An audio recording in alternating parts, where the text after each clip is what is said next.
At 24, Jamal finally get the salary he have been praying for, 450,000 naira every month. He looked at the money in his account and he smiled. For the first time, he thought, I think I'm finally okay. He had no idea that 6 months later, he do be earning more money than ever before. And somehow feeling poorer than when he was earning 150k. Jamal wasn't lazy.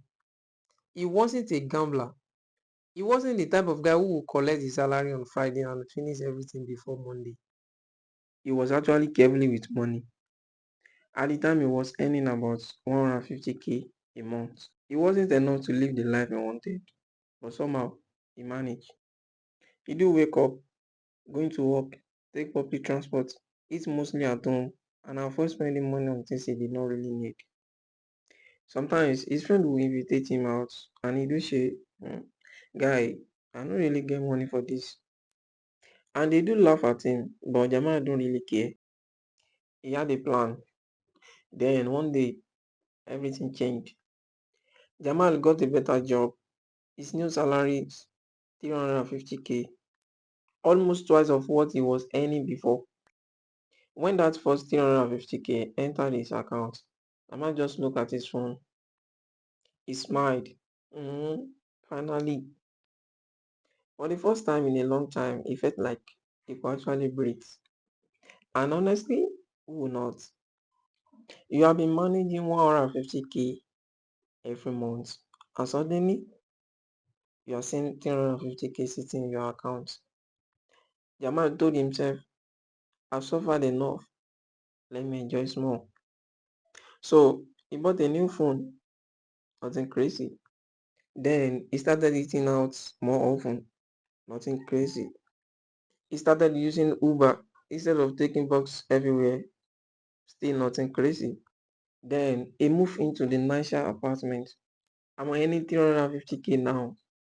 I should at least live better life. It made sense. And that is where the problem started. Not because Jamal suddenly became a bad person, but because every improvement started feeling normal. The phone that was first expensive before became normal. The restaurants that used to be for special occasions became normal. The expensive apartment became normal.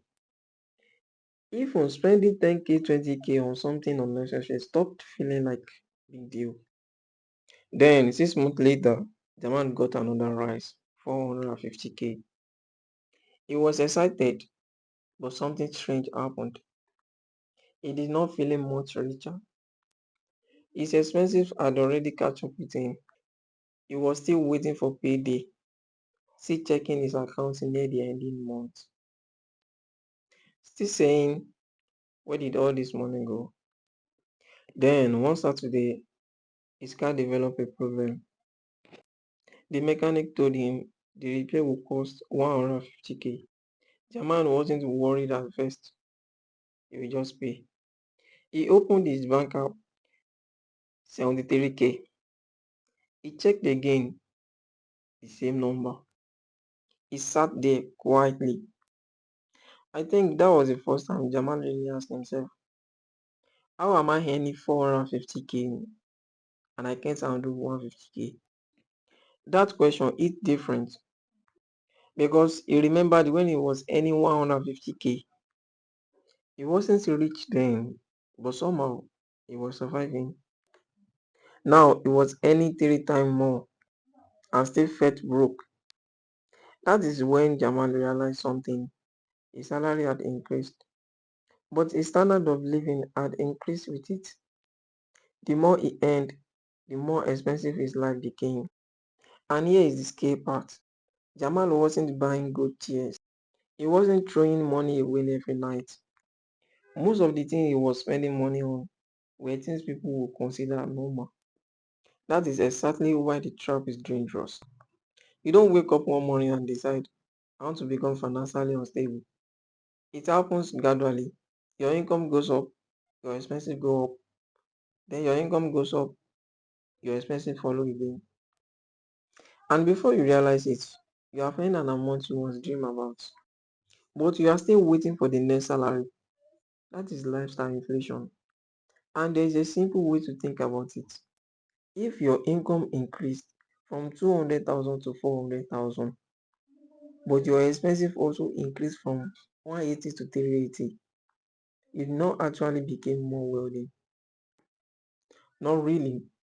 You simply became more expensive to maintain. And that is the lesson Jamal learned. Making more money is good. But if extra naira you earn immediately became a new expensive, your income can grow for years without your financial freedom go with it. So next time you get a rise, don't ask only, what can I afford now? Ask yourself, what can I afford to keep? Because there's a big difference between looking richer and actually richer.